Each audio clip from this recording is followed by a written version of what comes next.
Operation సింధూర్తో పాకిస్తాన్కు గట్టి గుణపాఠం చెప్పిన దేశ సైన్యానికి ఇంకా న్యాయకత్వానికి కూడా దైవబలం మెండుగా ఉండాలని కోరుతూ జనసేన పూజా కార్యక్రమాలు చేపట్టింది. పష్ట షణ్ముఖ క్షేత్రాలు ఇతర ఆలయాల్లో పూజలు చేస్తున్నారు. ఏపీ, తమిళనాడు, కర్ణాటకలోని మొత్తం 12 ఆలయాల్లో పూజా కార్యక్రమాలు చేపట్టారు. పార్టీ అధినేత పవన్ కళ్యాణ్ నిర్ణయం మేరకు జనసేన ఎమ్మెల్యేలు, నాయకులు, శ్రేణులు ఆయా ఆలయాలకు వెళ్లారు.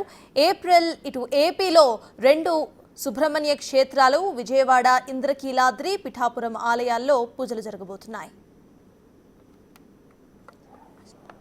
ప్రజలందరూ కూడా ఒక బలమైన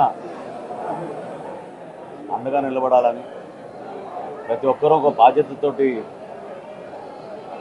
దేశభావం, దేశభక్తి అనేది కలగాలనే ఆలోచనతో మా పార్టీ అధ్యక్షులు పవన్ కళ్యాణ్ గారు జనసేన పార్టీలో ఉన్న శ్రేణులందరినీ కూడా ఒక నూతన ఉత్తేజం ఇచ్చే విధంగా దేశం కోసం, మన రక్షణ కోసం పోరాడే మన సైనికులకి ఒక మంచి నాయకత్వమే సరిపోదు, దైవ బలం కూడా చాలా అవసరం ఇటువంటి సందర్భాల్లో అని ఆయన సూచనల మేరకు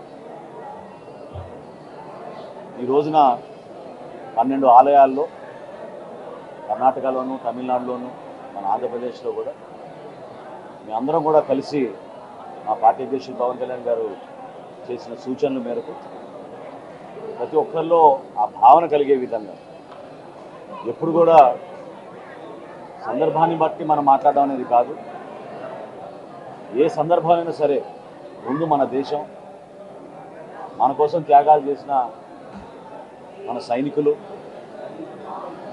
ఏ విధంగా మనం కొన్ని సంఘటనలు చూసామో గత నెల రోజుల నుంచి ప్రతి ఒక్కరిని కదిలివేసింది. కానీ ఒక బాధ్యత కూడా మనందరిలోనూ ఉండాలి.